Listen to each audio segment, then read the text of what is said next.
ایک مرتبہ خلیفہ ہارون رشید کے دربار میں ایک شخص آیا اور اس نے اپنے کمالات دکھانے کی اجازت چاہی، اسے اجازت دے دی گئی۔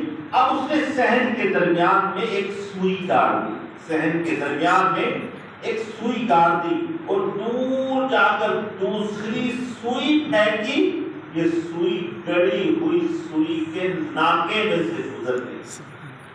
لوگوں نے اس مہارت کو خوب داد دی۔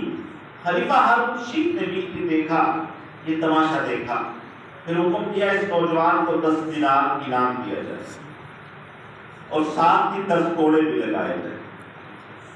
یہ روکی بات تھی، انعام بھی دیا جا رہا ہے، پنشمنٹ بھی سنائی جا رہی ہے۔ اہل دربار نے بڑی حیرت سے اس کی وجہ پوچھی تو خلیفہ نے کہا انعام اس بات پر کہ یہ بہت شہید ہے اور اس نے یہ کمال دکھانے کے لیے خوب محنت اور مشق کی ہے، لیکن اس نے اپنا دماغ اور محنت ایک فضول کام میں لگائی ہے، اس لیے یہ سزا کا بھی حقدار ہے۔ ہمارے ہاں بھی بعض لوگ ایسے کاموں میں زور آزمائی کر رہے ہوتے ہیں، کام بالکل فضول ہے، بے فائدہ ہے، نہ اس میں دنیا کا نفع ہے نہ آخرت کا فائدہ ہے، مگر اس میں محنت ایسی جم کر کرتے ہیں کہ اچھوں کو ان پر رشک آتا ہے۔ ایسی محنت کا کچھ فائدہ نہیں۔ محنت ان کاموں میں کرو جو دنیا میں بھی کامیابی دلائیں اور آخرت میں بھی کامیابی دلائیں۔ لہذا محنت کرو فی سبیل ہی، یعنی اللہ پاک کے راستے میں کرو۔ یہ 3 اصول ہیں، تقویٰ، وسیلہ، محنت فی سبیل اللہ۔ یہ 3 اصول اپنائیں گے تو کیا ملے گا؟ اللہ پاک فرماتا ہے لعلکم تفلحون، اور تاکہ تم کامیابی حاصل کرو دنیا میں، آخرت میں، اس زندگی میں، موت کے بعد والی زندگی میں، زندگی کے ہر میدان میں، قبر میں، حشر میں، میدان پر، پلسرات پر، ہر جگہ کامیابی مل جائے گی۔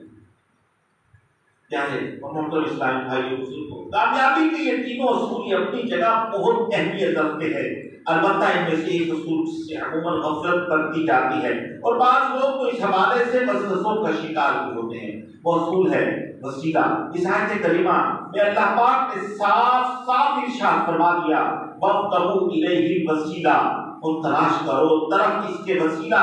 وسیلہ کا معنی كُلُّ مَا يُتَوَسَّلُ بِهِ إِلَى اللَّهِ، یعنی ہر وہ چیز یا کام جس کے ذریعے اللہ پاک کا قرب حاصل کیا جائے۔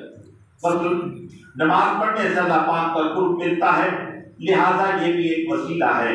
روزہ رکھنے سے اللہ پاک کا قرب ملتا ہے، یہ بھی ایک وسیلہ ہے۔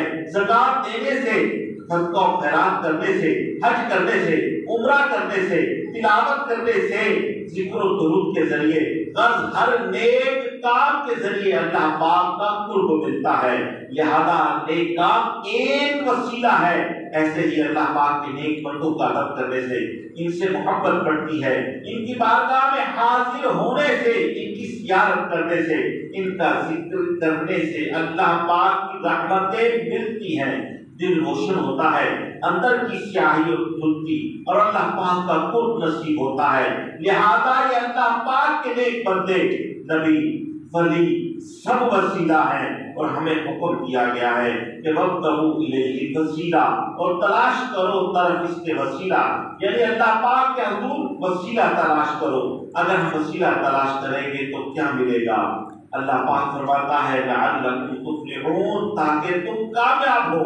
معلوم ہوا جب بھی کوئی مشکل آ جائے، پریشانی آ جائے، مصیبت آ جائے، بیماری آ جائے، قرض داری آ جائے، ہم نے کوئی اہم کام کرنا ہے، گھر بنانا ہے، گھر خریدنا ہے، کاروبار شروع کرنا ہے، تعلیم حاصل کرنی ہے، انٹرویو دینے جانا ہے، ہماری کوئی جائز خواہش ہے، ہم پوری کرنا چاہ رہے ہیں، کوئی نیک آرزو ہے، اسے حاصل کرنا چاہ رہے ہیں، غرض کے کوئی بھی دنیاوی یا اخروی کام ہے، ہم اس پہ کامیابی چاہتے ہیں تو اللہ پاک کی بارگاہ میں وسیلہ ضرور پیش کریں۔ نیک اعمال کا بھی وسیلہ پیش کیا جاتا ہے، مثلا نئے گھر کا افتتاح کرنا ہے، اس میں قرآن خوانی کروا لیں، صبح کام کے لیے نکلنے لگے ہیں، مصنون دعائیں پڑھ لیں، درود پاک پڑھ لیں، کوئی بیمار ہو گیا ہے ڈاکٹر کے پاس جانے لگے ہیں، اس سے پہلے صدقہ دے دیں، یوں کسی نہ کسی نیک کام کا وسیلہ ضرور پکڑ لیں، اس کی برکت سے انشاءاللہ الکریم کامیابی نصیب ہو جائے گی۔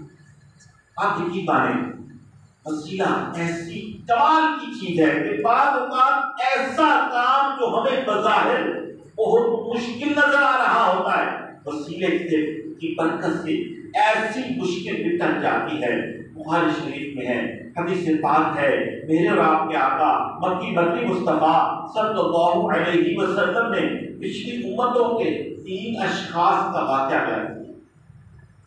واقعہ لمبا ہے، انشاءاللہ مختصر عرض کرتا ہوں۔ 3 شخص تھے، وہ کہیں جا رہے تھے، راستے میں تیز بارش ہو گئی، وہ بارش سے بچنے کے لیے کسی پہاڑ کی غار میں چلے گئے۔ وہ غار کے اندر تھے، باہر تیز طوفانی بارش ہو رہی تھی، اسی دوران اچانک ایک بڑا پتھر ٹوٹ کر گرا اور غار کے منہ پر آ گیا، غارمہ ہو گیا، اندھیرا تھا، باہر نکلنے کا راستہ نہیں ہے، بڑی مشکل ہو گئی۔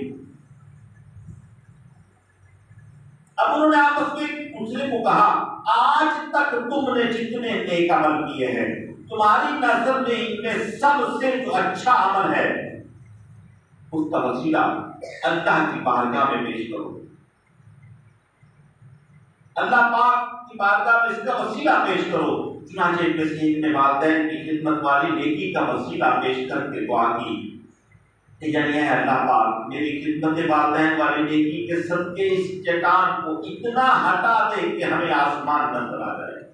جیسے ہی اس نے نیک عمل کا وسیلہ پیش کر کے دعا کی، بخاری شریف کی حدیث ہے، اسی وقت وہ چٹان ذرا سا سرک گئی اور آسمان نظر آنے لگا۔ اب دوسرے صاحب نے اپنے خوف خدا اور حیا والی نیکی کا وسیلہ پیش کر کے کہا، اے اللہ پاک میرے اس نیک عمل کی برکت سے اس چٹان کو مزید ہٹا دے۔ چنانچہ چٹان مزید سرک گئی۔ اب تیسرے شخص نے اپنی امانت داری والی نیکی کا وسیلہ پیش کیا، یعنی اللہ پاک میری اس امانت داری کے وسیلے سے اس چٹان کو مزید ہٹا دے۔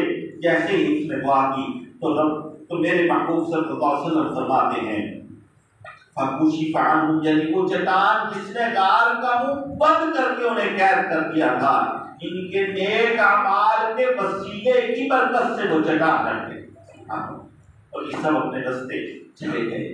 سبحان اللہ، یہ ہے وسیلے کی برکت۔ لہذا جب بھی کوئی مشکل ہو، پریشانی ہو، مصیبت ہو، تنگ دستی ہو اور کوئی کام کرنا چاہتے ہو، کسی میدان میں کامیابی چاہتے ہو تو نیک کام کریں۔